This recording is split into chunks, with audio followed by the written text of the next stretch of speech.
السلام علیکم ورحمۃ اللہ وبرکاتہ۔ ناظرین، آج کا اعتراض یہ ہے کہ اللہ ایک، رسول ایک اور قرآن بھی ایک ہے۔ پھر مسلمانوں کے 4 مذاہب کیوں ہیں؟ کیا یہ دین میں اختلاف نہیں؟ Ladies and gentlemen, welcome to the channel. Please subscribe with notifications on. تو ناظرین، معترض کا اعتراض ایک مغالطہ ہے۔ معترض نے ماخذی دین اور تشریحی دین کو ایک دوسرے کے خلاف سمجھا ہے، حالانکہ ایسا نہیں ہے۔ ماخذی دین ایک ہی ہے، اللہ، قرآن اور رسول، لیکن فقہی اجتہاد ان ماخذ کی تشریح ہے جو حالات اور زمانے کے فرق سے مختلف انداز میں ظاہر ہوئی۔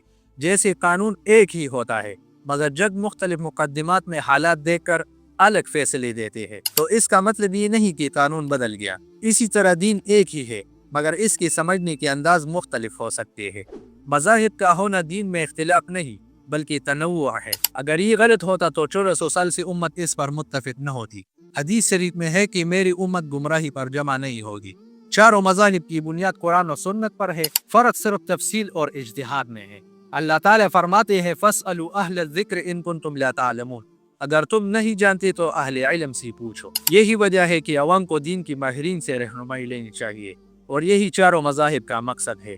جیسے ایک ڈاکٹر ایک ہی مرض کے لیے مختلف مریضوں کو الگ دوائیاں دیتے ہیں، کیونکہ سب کے جسم اور مزاج مختلف ہوتے ہیں۔ اسی طرح دین ایک ہے، مگر مسائل کے حل میں اجتہادی فرق پایا جاتا ہے۔